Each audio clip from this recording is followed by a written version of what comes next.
All right, time for another movies I watched recently. As usual, I have 30 movies here. Now, this time I'll do it in under an hour for real, for real. Definitely going to happen, right? So these are mostly from October movies, so it's almost exclusively horror movies this time. Starting off with 88 films and the Slasher Classics collection for Dark Night of the Scarecrow. Now, this one, I heard some good things about it. I can see why. It's really fun.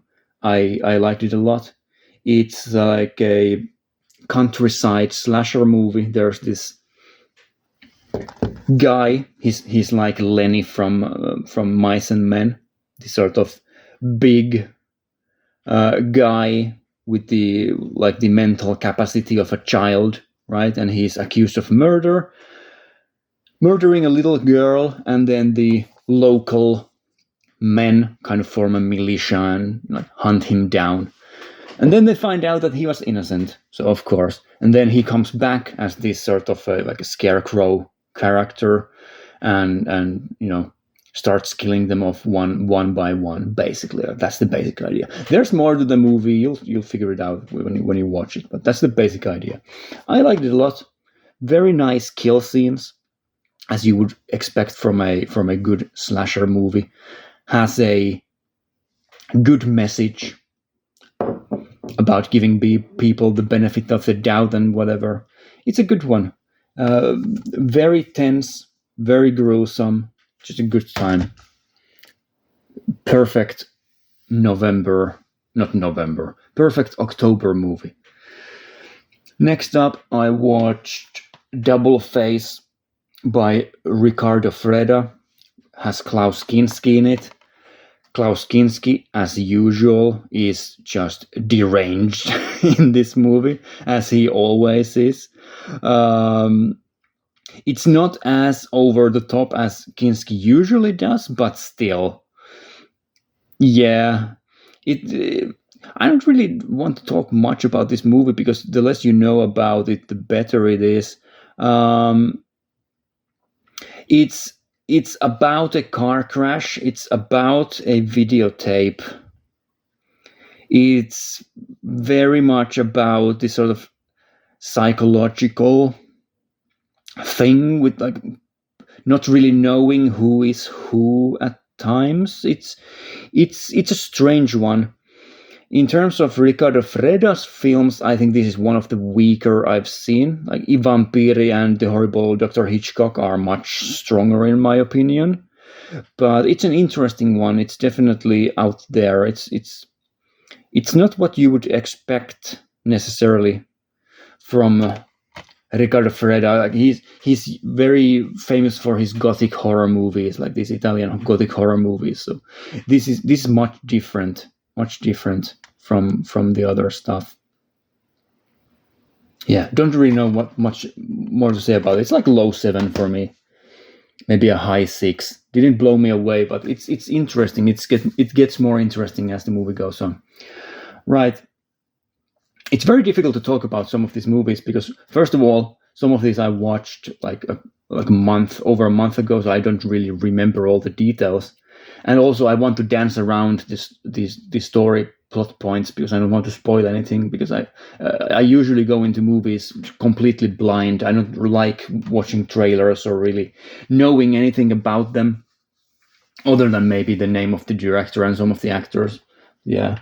Next up, a horror movie that doesn't really have much of a plot to dance around. I watched the first Basket Case movie, only the first one. I didn't watch the sequels. So this is a notorious 1980s horror movie. It feels very much like a 1970s movie in many ways. It's very low quality in terms of its like image. Does it need a new 4K release by Arrow? I guess it's cool that it's readily available for anyone who wants it. But this second size Blu-ray is just fine for me. It doesn't look even Blu-ray quality really at points. It's really, really low quality in terms of the picture. But yeah, it's a notorious 80s horror movie. It's about a guy who carries around a basket. The storyline is insane. There's a monster in a basket, and the monster is like the Siamese twin of the main character. And they go around killing like the doctors and the nurses or whatever who separated them or whatever. It's crazy. It has some incredible practical effects, especially for how cheap it was made for. Like, this is a low budget, very cheap movie. It looks better in terms of the special effects. And it's a fun comedy horror movie. It's very funny. Is it a good horror movie, or is it a good movie in general? I don't know, man. It was pretty rough, especially the first half of the movie. Very dry. It has that, like I said, it has that 70s feel to it, where the dialogue is extremely wooden and dry. Like, everything about this is so dry and amateurish. The actors are pretty bad for the most part. There are some good ones there, like the guy who is kind of running the apartment building. Like, he's there like downstairs at the desk, like that guy, the fat guy with the mustache. He's really funny. So yeah, there are some highlight moments, highlight characters, really good special effects. But I don't know, I'd give it like a 6.5. Even as someone who likes this sort of 80s horror movie stuff and like these very schlocky, low budget horror movies, I just can't give it a higher score than that. It's kind of, it's an acquired taste. I can see why some people love it, especially if they've seen it when they were younger. But I just saw it for the first time, and I don't know. Right, next up.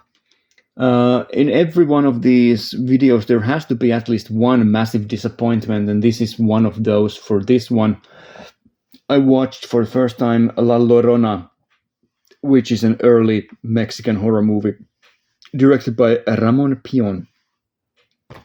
And in the pickup video, I was kind of surprised that these were from the 1930s. I thought that they were from the 40s or 50s, but yeah, these are from the 1930s. This one and the next one that I'll talk about. So very early Mexican horror movies.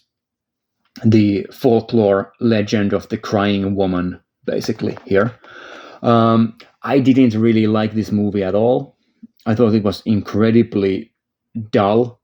Even for a 70 minutes, I thought it felt long. It's a period piece. It takes place, I don't want to guess which century, but all the people are wearing a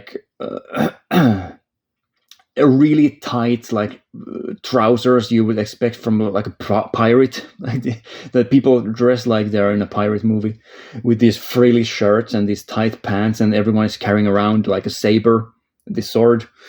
And there are the worst sword fighting scenes I've ever seen in a movie. Like, hilariously bad sword fighting scenes are in this one, where like the men in this movie are just always like challenging one another to like duels, and they are just doing these really awkward sword fight scenes. It's kind of funny, but yeah, the movie doesn't really go anywhere. I didn't really find much enjoyment in it, unfortunately. It does have some interesting visuals, like with the hooded fellow here, but I don't know. I haven't seen the remake. There's an American La Llorona movie, The Curse of La Llorona. I haven't seen that one or any of the other takes on this folkloric story. It's quite famous in South America, as far as I know. But yeah, wasn't hugely impressed by that one. However, the other 1930s Mexican horror movie that I watched, which is The Phantom of the Monastery by Fernando de Fuentes, I thought this was this one was much better. It's like a gothic horror movie set in a monastery. Surprise, surprise. in Mexico. So you have these people. It's very typical. Like you have these people who go to this monastery, like they need a place to sleep in and whatever, so they go to this monastery, and there are these monks there, right? And everything isn't like it seems, as you would expect. Very nice gothic imagery. I like these like monk actors a lot. The monastery setting looks great. It is very obvious where the story is going. I don't want to spoil it, but it's well executed. I enjoyed this one quite a bit. I thought this was definitely much stronger than the La Llorona one, so I would give this like a solid 7 out of 10. Mexican horror movies are always quite interesting, I think. So I watched quite a few of them. So it's really nice to see some of the early ones, like the really early ones. Next up, from 88 Films, I watched one of the Pink films they released. This is Woods Are Wet. Now, this one is definitely something else. It's 65 minutes. It feels longer than that, unfortunately. But I like the special features more than the actual movie, which maybe sounds weird, but this is an extreme Pink film. It's very violent, and it mixes the sexual stuff with the violence quite graphically. The climax, like orgy scene in this movie, is extremely bloody and gruesome, and I salute the director for making this movie, because it is quite daring. I'm used to watching Pink films that are just boring softcore stuff, and they don't really have much to them. But this one is definitely not like that. And the special features, I like I said, I really enjoyed, and that's because they go into the background of this movie and why this movie is as graphic as it is, and why it is as extreme as it is, as over the top as it is. So this is directed by Tatsumi Kumashiro, who is he's a pretty well-known name in these circles of these types of movies. And he was basically doing his best to make something as offensive as possible to piss off the censor boards, which is something that I can appreciate. I don't like censorship. I don't like censorship boards telling me what I can watch and I cannot watch, and what I can play and cannot play, and read or cannot read, and stuff like that, and limiting the artistic freedom of people. Not a huge fan of that. So I can appreciate someone like giving the middle finger to the rating boards and the censorship people. And that's why the movie is as extreme as it is, basically, to like make the story short. I would give it like a 4 out of 10. Like, it's, for the most part, it's again one of those, like, there's a young woman who goes into like she's in some trouble, and there's this guy who takes her in, and yada yada yada. It's really boring, and then there's some violent sex scenes. So there you go. I don't like watching this stuff when it doesn't really have much to it other than just the surface level stuff. I guess it does have like the protest angle to it, but as a movie, it doesn't really have much to say, in my opinion. Right. Next up, I watched Death Game, and this is a Grindhouse releasing movie, a partner label released by Radiance Films. And this one I was really into. It's like an American take on something like Funny Games, I guess. There are these two young women who seduce this older man and like torment him. They are underage, and they use that as kind of leverage to get whatever they want from the guy, and to make him not go talk to the police. It's very gruesome, very dark. This female actor, I cannot remember her name. Does it say it here on the back cover? It's either Sondra Locke or Colleen Camp, one of those. she's really good. Like both of the female actors here are incredibly good, like career performances, and it's a really well made exploitation movie. There's some bathtub filming action. Yeah, it's very awkwardly sexually charged, but also really disturbing. Like the female characters are very like traumatized by for many reasons. And yeah, I like this movie a lot. I would give it even as high as an 8 out of 10. Now, this release also has as a special feature a second movie that I did watch as well. Does it say here? No, it only says "and other surprises." So there is a second full-length movie here, which is called. It has many names. It is on this release. I think it was called Little Miss Innocence. It's also called Teenage Innocence, I guess. It's very much a similar movie. A bit earlier. This is from 1977, so it was a bit before this. And it has the same premise. It has two young women kind of seducing an older man, but that movie doesn't have the violence as much in it. It's just a guy getting tormented by a couple of nymphomaniacs and just literally getting sucked dry by them. It's a short movie, like 70 minutes, 75 minutes, if I had to estimate. And I liked that one quite a bit as well. I thought it was really funny in many ways, and just really well executed for a not a micro budget movie, but a really small budget like DIY movie. I thought like Little Miss Innocence was a good companion piece to this one, so I like that one quite a bit as well. I'd give it like a low 6 out of 10. So an 8 out of 10 for Death Game, and then 6 out of 10 for Little Miss Innocence. Positive surprises here. I also watched this one, which is called Vamp. As you can probably guess, it's a vampire movie. It is a comedy movie. It's a vampire comedy horror movie about these teenagers who are in a university, and they have to go on do a dare to get a place in their fraternity. And they go to a strip club, and then strange things start to happen because the strip club is run by vampires, basically. So yeah, it's all right. I thought it was pretty funny. It has some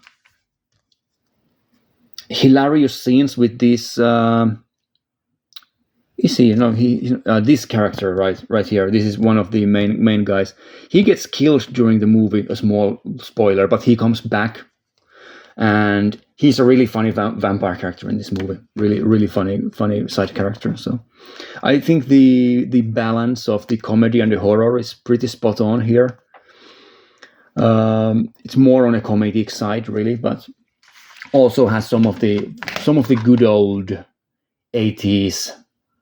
This is from the 90s, this movie, but it has that late 80s, early 90s feel to it, right? Some good horror stuff here as well. It's not just a comedy, so I would give Vamp like a 6 out of 10 as well. It's pretty solid.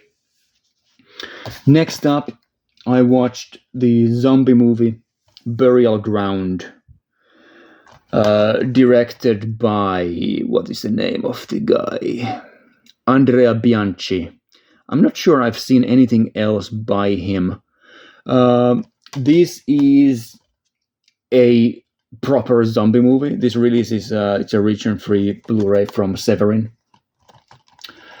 It is something. It's very light on plot, very light on characters, other than some really strange mother-son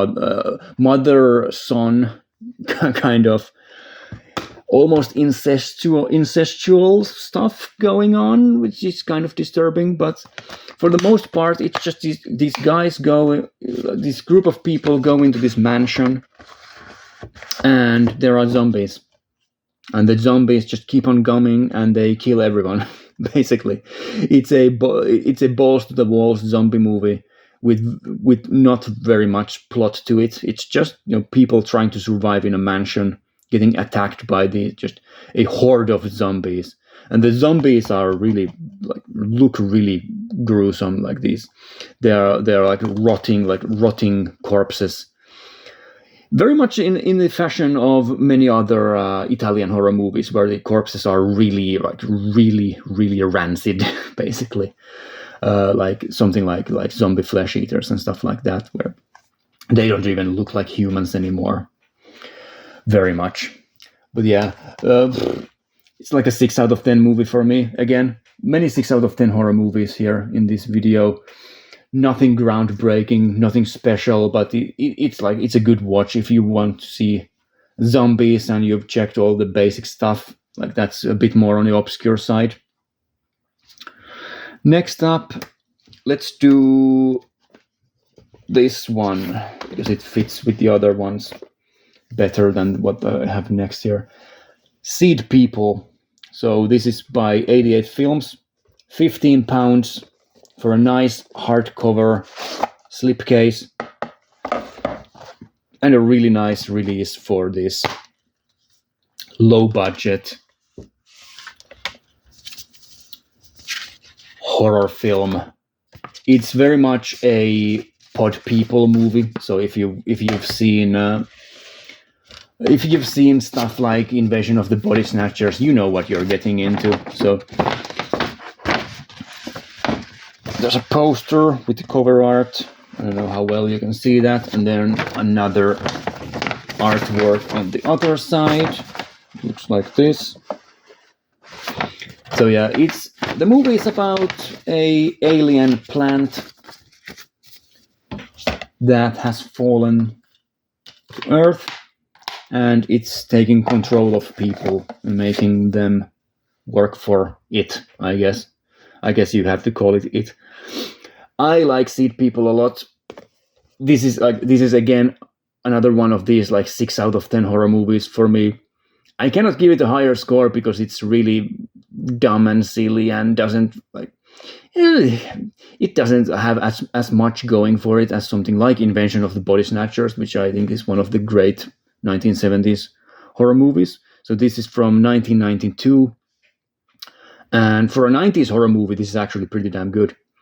The 90s are kind of barren when it comes to horror movies, in my opinion. Not that many great ones.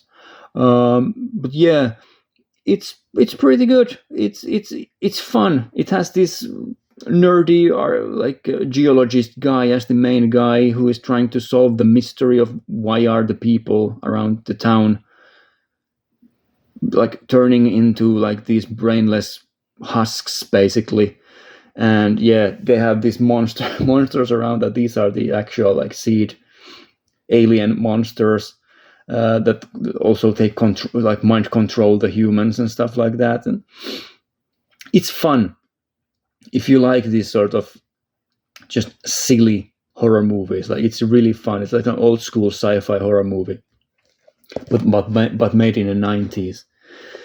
And it has this classic nutcase side character in it who knows everything about the plot, but no one believes him and stuff like that. So yeah, fun side characters, fun action, fun special effects, and just a good time. Full Moon Pictures feature. Next up, something different. I watched Witness with Harrison Ford in it. I talked a little bit about this in the pickups video because I already had watched this before I recorded that. But yeah, this is one of those Harrison Ford movies that kind of got lost in a shuffle because it was in between the Indiana Jones stuff and the Star Wars stuff and whatever. But it was a Academy Award winning movie. It did win some stuff. It's directed by Peter Weir, who did Picnic at Hanging Rock. Did he also do Dead Poets Society? I could be wrong about that, but Peter Weir somehow feels like the name that I would associate with that movie. But yeah, it's about Harrison Ford. He's a police officer Quite early on in the movie, he finds out that some of the other police officers in the force are dirty, and they are trying to kill him, trying to silence him, and he ends up in the Amish community in rural Pennsylvania and starts living there among the Amish people, like licking his wounds, planning his revenge. And I like this movie a lot. I thought it was very charming. The Amish community is portrayed really like heartwarmingly well here. There's a love interest character here. I cannot remember the name of the actress, but she's really good. I haven't seen her in many movies. Does it say it here on the back? It's probably somewhere here who the actress is, but I can't remember. I don't think it does mention it. Kelly McGillis, that's the name. Kelly McGillis. Really, really good performance by her. Does have some nice alternative cover art. Some art cards. There's some Amish people. Yeah, the movie starts off with this little kid who's one of the Amish people witnessing a crime, basically. Harrison Ford is great. The action sequences near the end of it. He's a really good police detective. I wish Harrison Ford was a police officer in more movies. Really, he's really good in this role. Well, he's good in everything he does, but yeah. Really glad to see like a high quality limited edition for this movie. Underrated, underseen in comparison to many of the other Harrison Ford movies of this era, even like the Tom Clancy stuff. So yeah, definitely worth checking out. Definitely worth getting the limited edition. Like it a lot.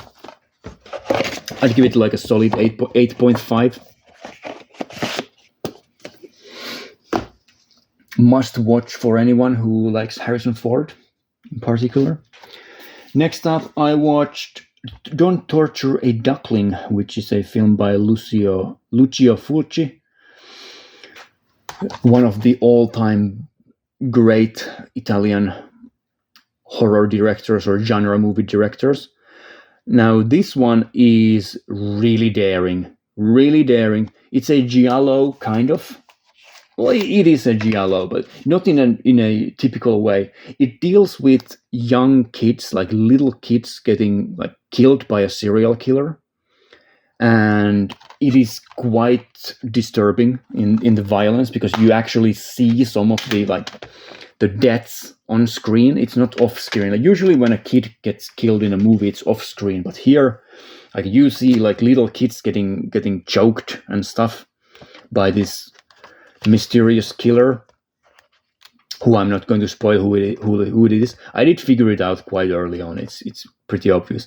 It's like a red herring, the movie. Like you have all of these different characters who are accused. Oh, there's some nudity.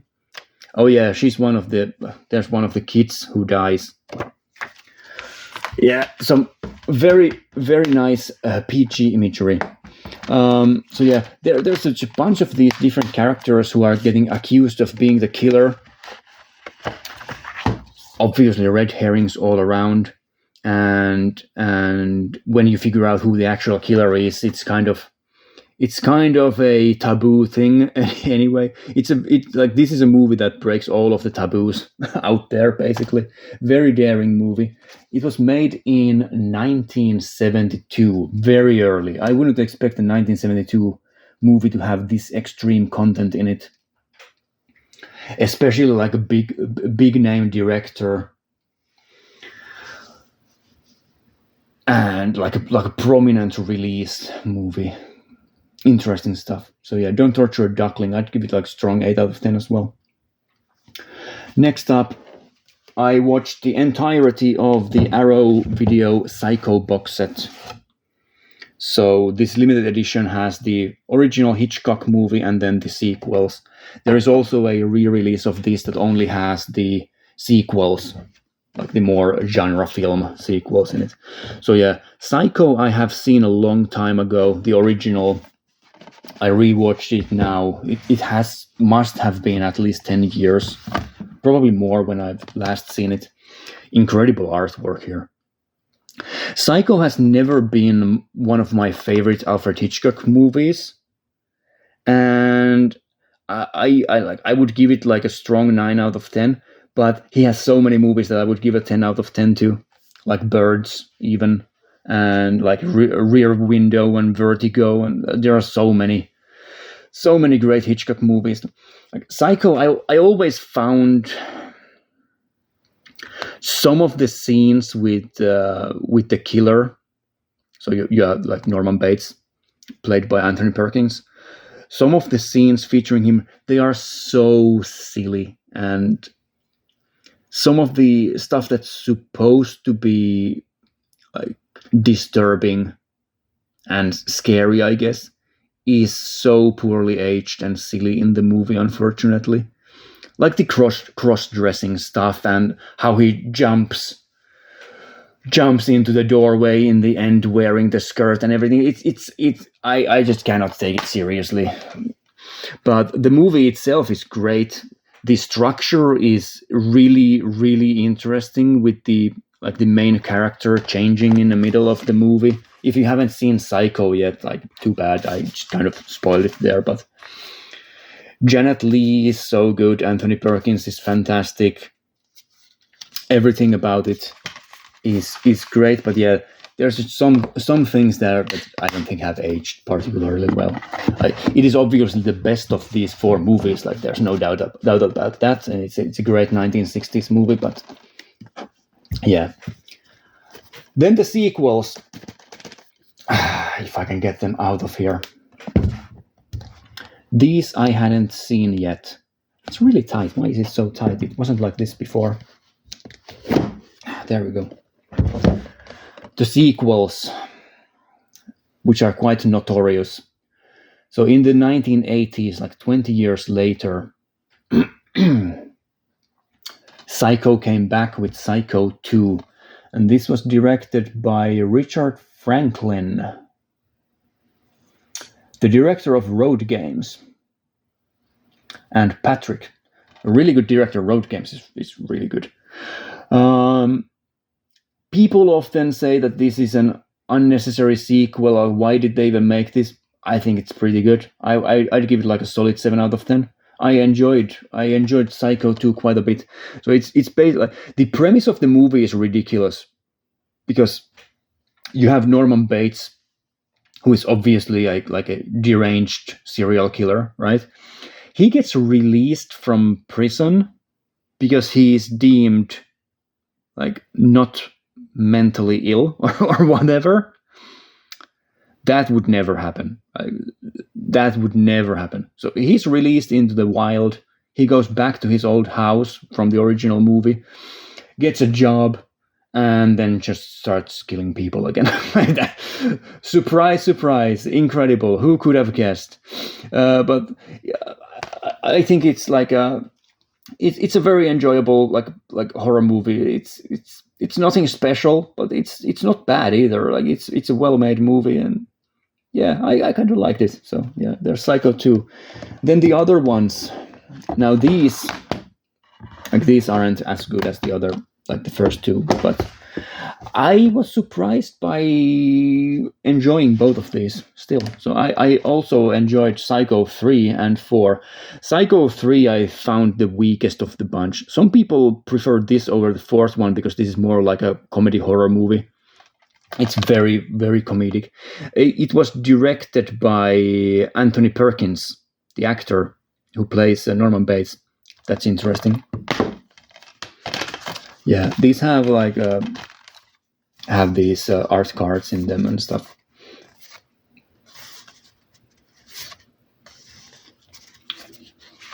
So yeah, in the third one, Norman Bates is again here.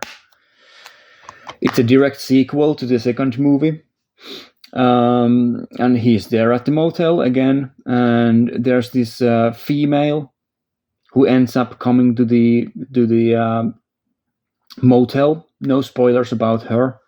It's worth checking out. There's a reporter who keeps harassing Norman Bates and trying to find things out about his life and stuff like that. This is a silly sequel. It's really over the top black comedy. It's tonally very different from the other movies. So yeah, I didn't enjoy this one as much as the others, but still, it has some slasher, like cool slasher moments in it, and it's not awful. I would give it like a low 6 out of 10. I think it's unfair to like call it an awful sequel. And then the fourth one is like a prequel where you see like young Norman Bates and his mother before the mother dies and stuff like that, where it all begins. This movie is very sexually charged with the mother and Norman Bates, and it's awkward, but it also kind of works with the character, so you really like get an idea of why Norman Bates is like he is, and what happened with the mother and the parent, like the stepfather and everything like that. No art cards in this one. So yeah, Psycho 4: The Beginning. I think this is a TV movie, so it's much lower in terms of like overall quality, I guess. I'm pretty sure it was made for TV. I could be wrong about that, but yeah, it's directed by Mick Garris, so there are some really good directors here. All right, I guess Mick Garris is the least accomplished one of these. Like Anthony Perkins, maybe as a director isn't as accomplished, but as an actor, yes. So yeah, there are some really good actors here, some good moments, and I did enjoy watching all of these. So if you haven't seen the sequels to Psycho, and you're kind of like you're into like more, let's say, lower quality horror stuff than just Psycho and the really high end stuff, I think there's much to like about the second, third, and fourth movies, like all of them. All right, moving on. I have a couple of premium collection films here. First up, Soylent Green from the 1970s. Once again, just a classic kind of a sci-fi movie.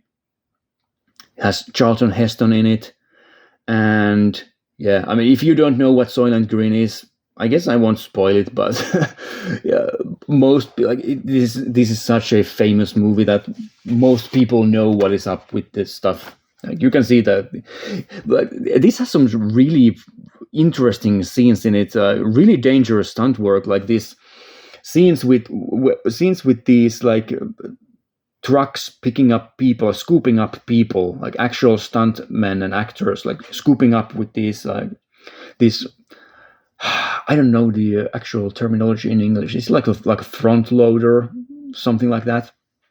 Scooping up people and putting them into the back of the truck. Very interesting stuff. Yeah, it's about Charlton Heston, who it's like a almost like a post-apocalyptic thing where people are living in this society where food is very, very limited, and there's lots of income equality and like class commentary here, stuff like that. And Charlton Heston is an investigator. He's investigating stuff. Does have some art cards. They are sealed. I don't know why they have plastic around the package, and then they separately they package these art cards with plastic. Like, what's the point? I don't want to unbox the the art cards because of that. I just want to keep it intact. So yeah, I think Soylent Green is really enjoyable. It's a classic. I can see why. It does have some dull moments. Like, the ending is the best part, where Charlton Heston is like investigating this sort of facility and sneaking around. And there's this action sequence in the end, and yeah, it's fun, but I don't know, the opening bits and the first hour or so very slow. It takes a lot of time for it to really pick up. But yeah, it's a classic movie. I'd give it like a low 8 out of 10, high 7 out of 10 maybe. Another classic movie, I picked up a copy of The Thing from Another World. So this is the original The Thing by Howard Hawks. Very different from the Carpenter movie from the 80s. This is more like a straight up monster movie. You can see the Thing here, very much a humanoid figure. It's a classic, again, a classic. It's from the 1950s, from 1951. Has some great visuals. So like the Carpenter one, it does take place in a very like secluded, this sort of Antarctic setting. Something mysterious has crash landed there, and surprise, surprise, it's a monster from outer space. Does come with a poster as well.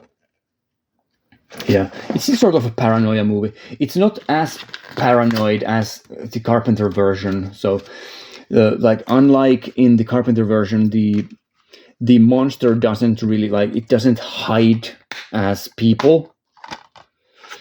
It's just a monster that's stalking people and killing them. So, yeah, very well made, interesting 1950s sci-fi horror movie. I guess the ending is the weakest part, like when the monster is actually just coming at them, and there's this kind of awkward scene where they kill it. And I don't know. I would prefer it if it was more ambiguous, like the Carpenter version. So yeah, but it's still, it's Howard Hawks. It's great cinematography, great performances, and I really like the Arctic setting. So yeah, I'd give it like a low 8, high 7 out of 10 as well. Then I have some bad ones here.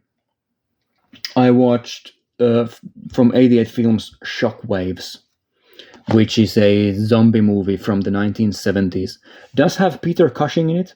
That's cool. Peter Cushing is great. He plays his usual older gentleman character who knows stuff and lets the younger people know what is going on. It's basically like it's post World War II. There were some Nazi super soldiers that were developed like in a laboratory or whatever, and they are just there in the oceans for whatever reason. And this movie is incredibly low budget. I guess the best part of it is that it has a lot of creepy imagery of people like rising from the sea with this like music playing in the background. It has a strange atmosphere to it. But overall, I found the movie incredibly dull, and it's called here one of the great horror sleepers of the 1970s. It's really low budget, and you can see it in everything. You can feel it in everything. Yeah, but I guess the Nazi zombies don't even really do anything. They just rise from the sea every once in a while and walk around and kind of try to kill someone, but they don't really even accomplish. They don't even accomplish that very well. So they are quite ineffective for being super soldiers. But yeah, I don't know. Not really my thing. They don't have any weapons. They just walk around and try to like kill people with bare hands. It's strange. So there you go. Shockwave. I would give it like a 5 out of 10. Basic 5 out of 10. It does have some interesting atmosphere to it. Another horror movie that's higher budget, higher quality, but really, is it that great? Not really. Piranha 2, The Spawning. Now, the interesting thing about this movie is that it was directed by James Cameron.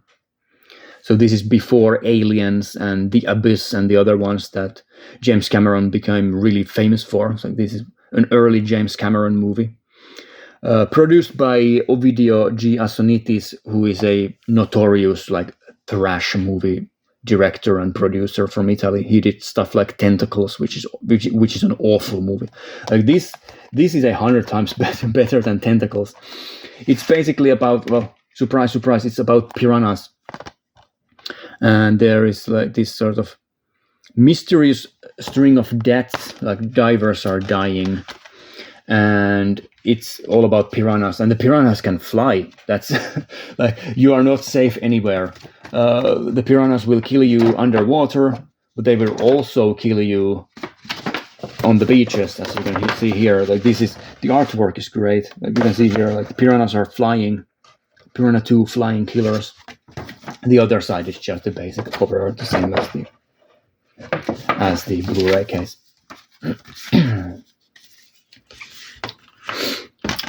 And what do I think about Piranha 2? It feels like a James Cameron movie. You can see it, like, there are these underwater diving scenes. Like, James Cameron has lots of underwater stuff in his movies, and this is also the case here. And they're pretty well shot and interesting. There's some extreme gore in it, as you can see there. So this is very much an Italian horror movie, even though it's directed by James Cameron. It's not some cleaned up Hollywood production. So there is a ton of gore, like really, really high quality practical effects, in my opinion, with the death scenes and everything like that. And yeah, but it's basically just it's Jaws, but with piranhas, and it's not as atmospheric or as interesting, really. So it's one of these movies that came after Jaws that's kind of trying to do the same thing. This is from 1981, but yeah, it does have the fun underwater scenes and lots of practical effects, and yeah, it's all right. I'd give it again like a low 6 out of 10, basic 6.5, something like that. Now, the worst movie by far in this video is Hobgoblins. This is the Vinegar Syndrome Region 3 release.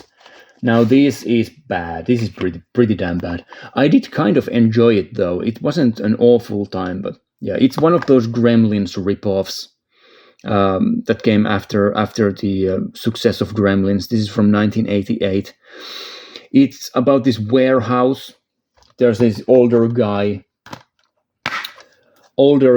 who is like a night guard at this warehouse, and the warehouse is a vault, and it has these hobgoblin creatures in it that he has locked there and is trying to keep there.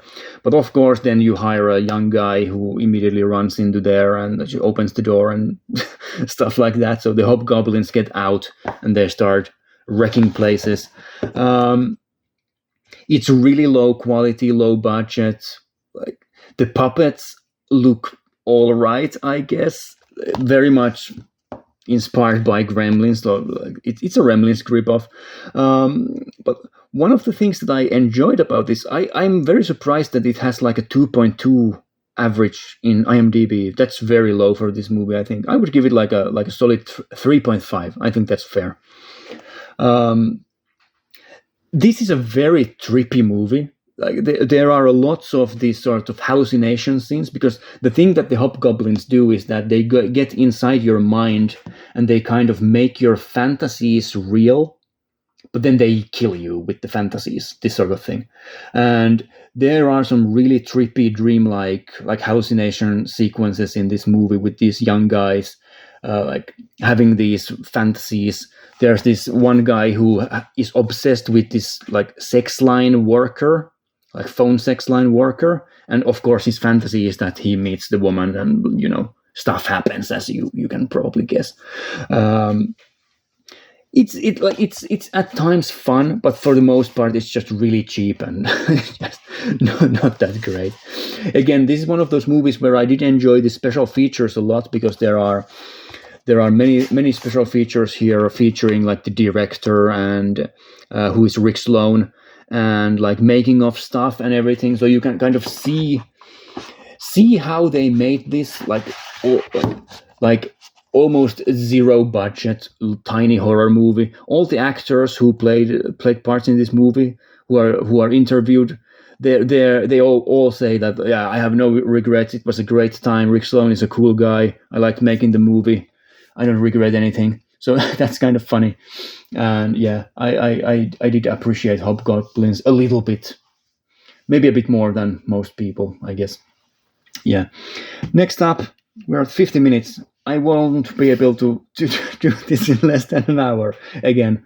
Well, whatever. I watched two movies from the Love, Death, and Apocalypse set by Alex de Iglesia. This is the Arrow Video Limited Edition.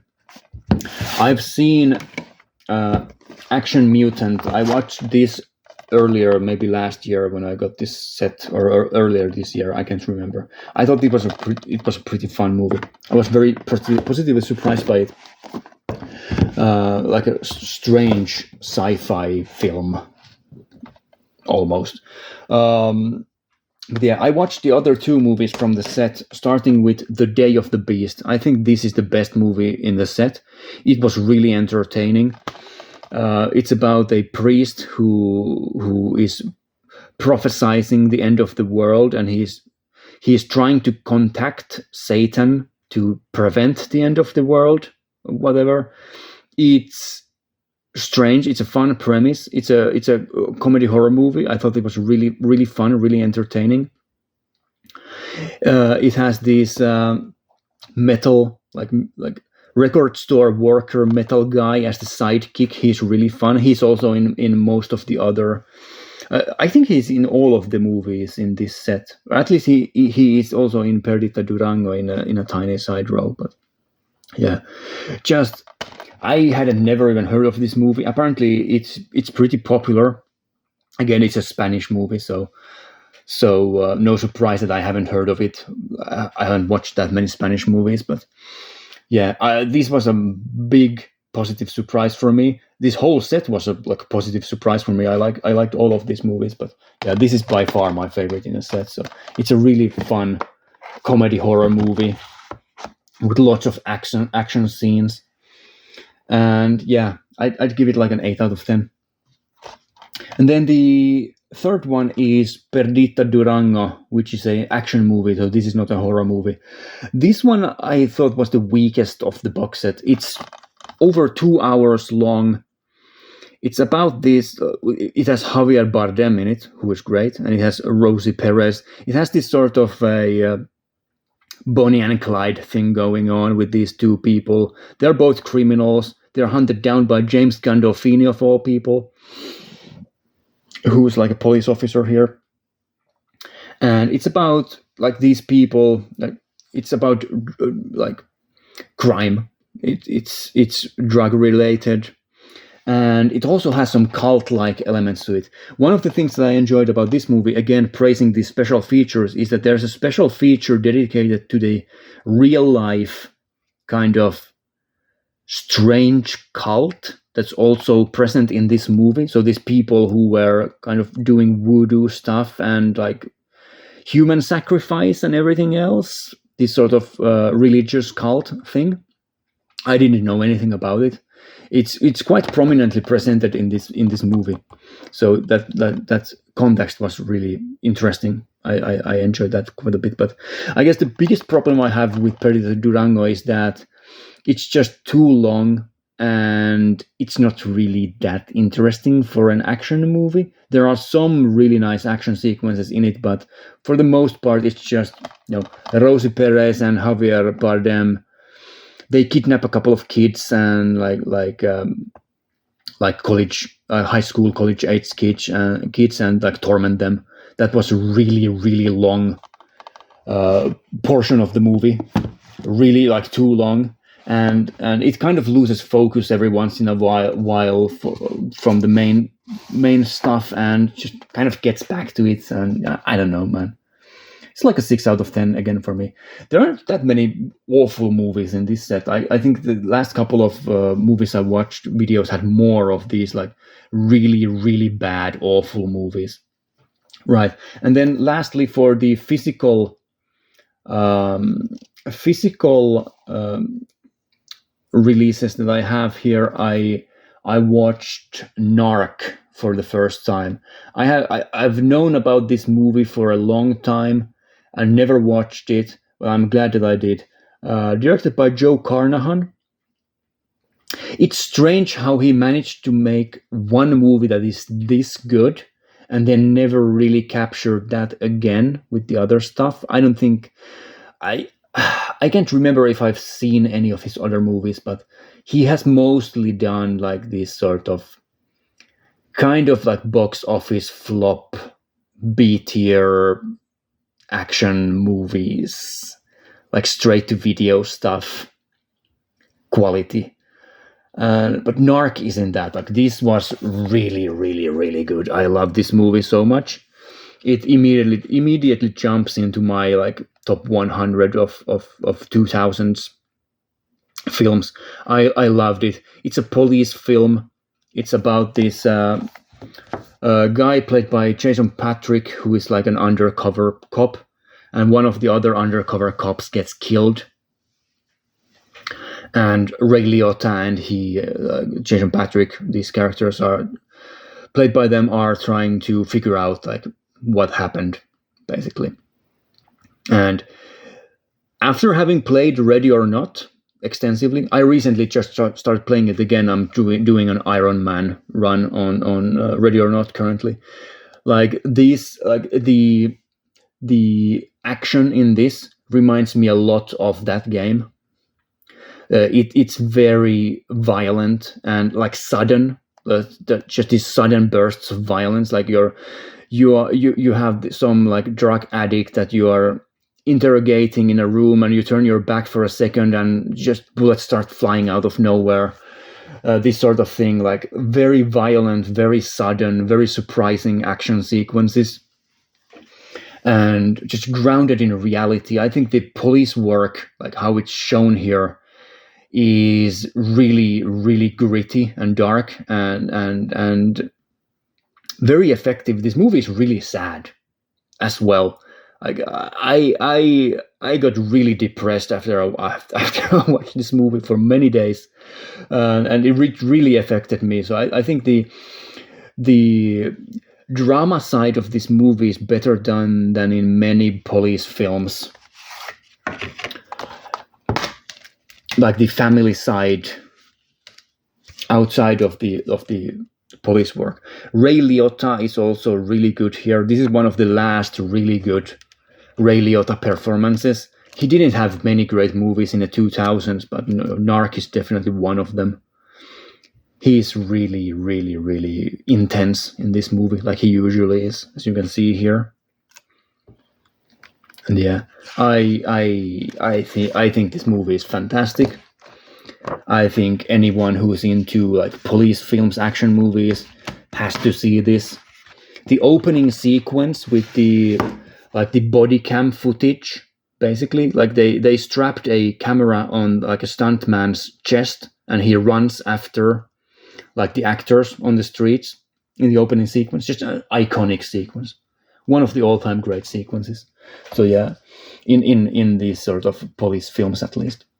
So yeah, that's Narc. I would give it a solid 9 out of 10. Definitely worth checking out. And now I realized I forgot my notes. I'll get up and I'll grab them quickly.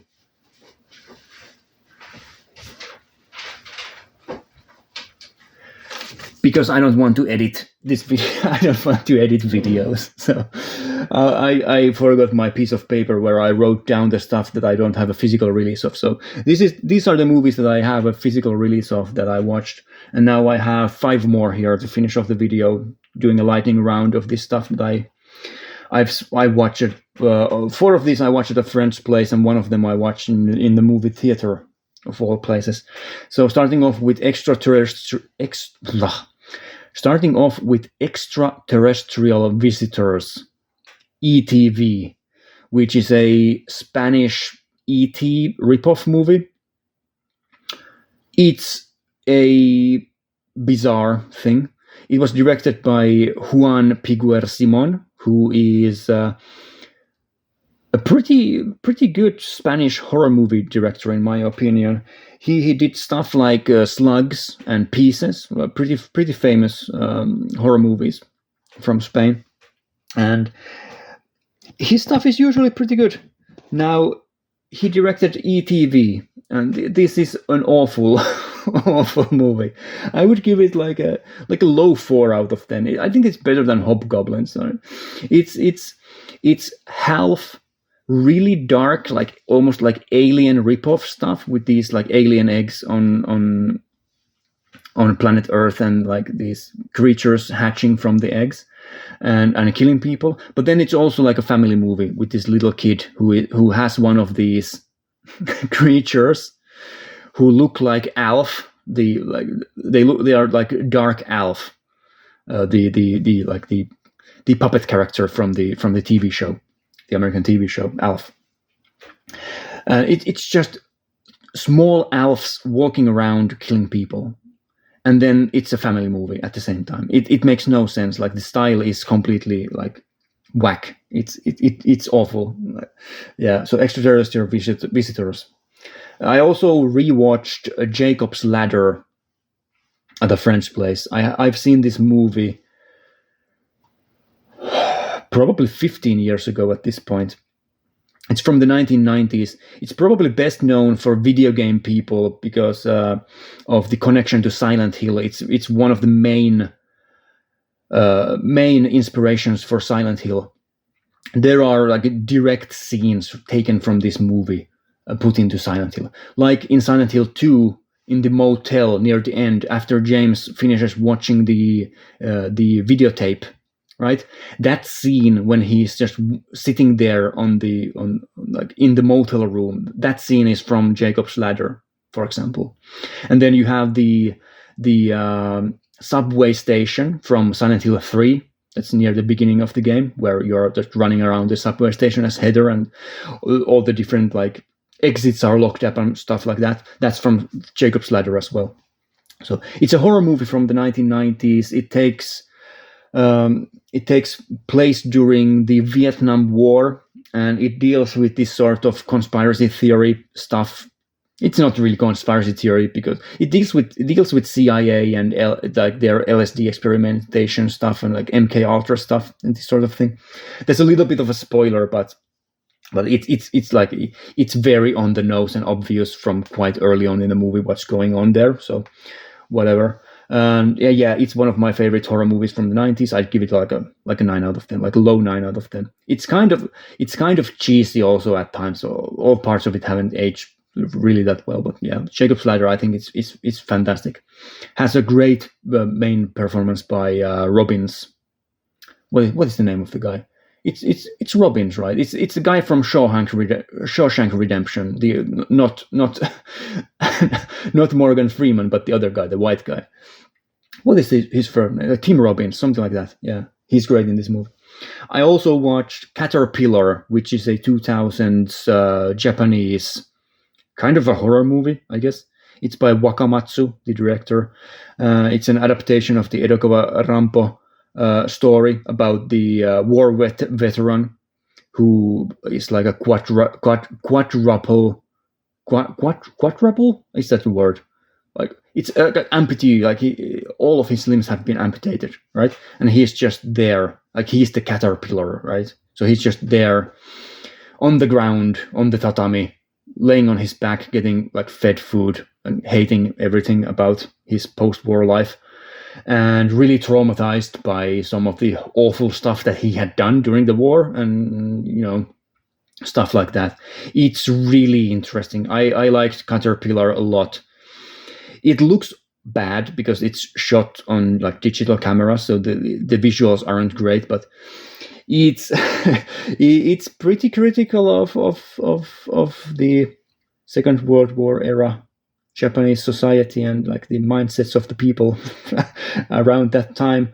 It's not subtle at all. Like it's a Wakamatsu film. His movies are not subtle. Like he has an opinion on things, societal things, and he will hammer it home. So yeah, I would give Caterpillar like a strong 7, maybe a low 8. It's very interesting. I also watched Them, which is by far the best 1950s sci-fi horror movie I've seen. It's the one with the giant ants in it. And the movie is fantastic. I really liked it, like a strong 8 out of 10. And for a 1950s like sci-fi monster movie, an 8 out of 10 is the best of the best. In a couple, not the last one, but the one before that, I of these videos I talked about Tarantula and how that was really good. I think them is much better even than the Tarantula. They're both really enjoyable, but in them you have just dozens and dozens and dozens of these giant ants, and like the special effects are really, really, really high quality. I was completely floored by how good the special effects were. It's really, really interesting how they were able to do this with like 1950s like puppetry and stuff like that. It's insane. Of course, you have flamethrowers, like the flamethrower thrower parts where the people are just in the tunnels, in the ant tunnels with the flamethrowers, fighting against the giant ants. It's so good. It's so good. Like them is fantastic. Highly recommended for anyone who likes monster movies. And then lastly, in the movie theater, I saw One Battle After Another, which is a Paul Thomas Anderson movie. It's the new one. Very highly rated. I didn't enjoy it as much as people seem to. It's strange. It's a strange one. I think it's probably the weakest Paul Thomas Anderson movie I've seen, but that's not really saying much because all of his movies are great. So I still think it's like a 7.5 for me. I don't really know what to think about the movie because it's, on the one hand, like this is a strange movie because it's very political. It's very, very like modern day political, like American society political. So you have left wing people who watch this movie and who are all like, "Hurrah! This is great!" Like the main characters are these Antifa kind of terrorists who are going around fighting against like an oppressive government, freeing like illegal immigrants from cages and stuff like that. And left-wing people think that the movie is great and it's like a commentary on Donald Trump's America or whatever. But they are completely missing the point that the main characters are complete morons.